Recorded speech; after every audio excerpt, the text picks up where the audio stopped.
ফরজ নামাজ পড়ার পরে, ধরেন ফজরের ফরজ 2 রাকাত নামাজ আমি পড়ে নিলাম, বসার পরে ওই আমলটা করে নিলাম।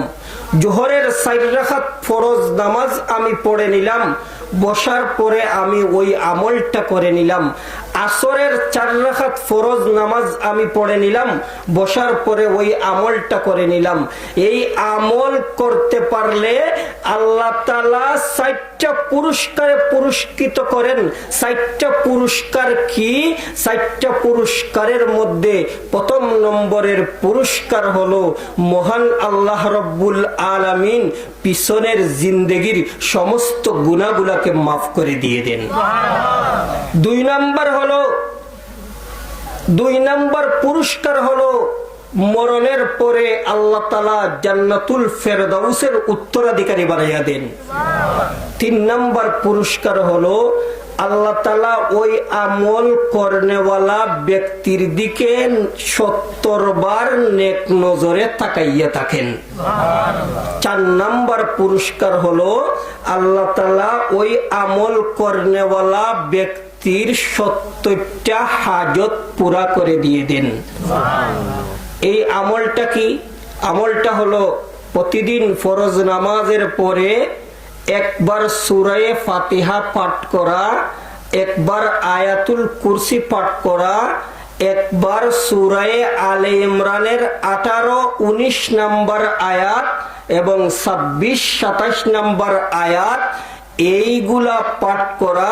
কোন ব্যক্তি যদি ওই আমলটা করতে পারে আল্লাহ তাআলা ওই 4টা পুরস্কারে তাকে পুরস্কৃত করবেন।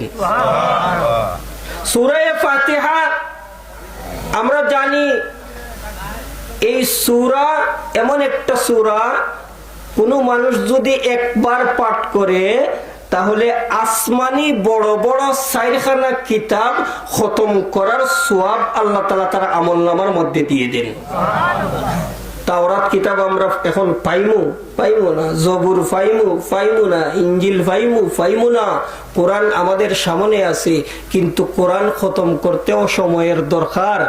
এই একবার সূরা ফাতিহা যদি কোনো মানুষ পাঠ করতে পারে তাইলে ওই আসমানি বড় 4খানা কিতাব খতম করার সওয়াব আল্লাহ তাআলা তার আমলনামার মধ্যে দিয়া দিবেন।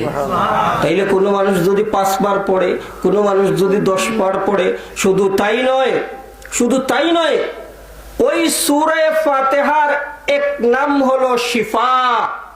কোন মানুষ যদি যত বড় কঠিন রোগী হোক না কেন, যত বড়ই মুসিবতের মধ্যে হোক না কেন, যত বড়ই রোগী হোক না কেন, সূরা ফাতিহা যদি ইয়াকিন এবং বিশ্বাসের সহিত পাঠ করতে পারে, অথবা সূরা ফাতিহা যদি কোনো পানির মধ্যে পড়ে ফু দিয়ে ওই পানি পান করতে পারে, ওই সূরা ফাতিহার নাম যেহেতু শিফা, ইয়াকিন বিশ্বাসের সহিত করলে মহান আল্লাহ ওই সূরা ফাতিহার বরকতে কঠিন থেকে কঠিন বেমার, ক্যান্সার পর্যন্ত মহান আল্লাহ ভালো করে দিয়ে দেয়।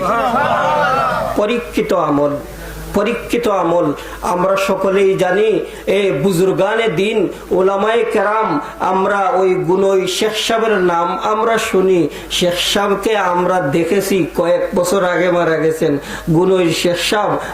হযরতে বরনবী রহমতুল্লাহি তাআলা আলাইহি, হযরতে কাকিয়া, হযরতে কৌড়িয়া, হযরতে গহরফুড়ি, এরাই ছিলেন প্রকৃতপক্ষে আলিম, এরাই ছিলেন প্রকৃতপক্ষে বুজুর্গ, এরাই ছিলেন হক্কানি আলিম।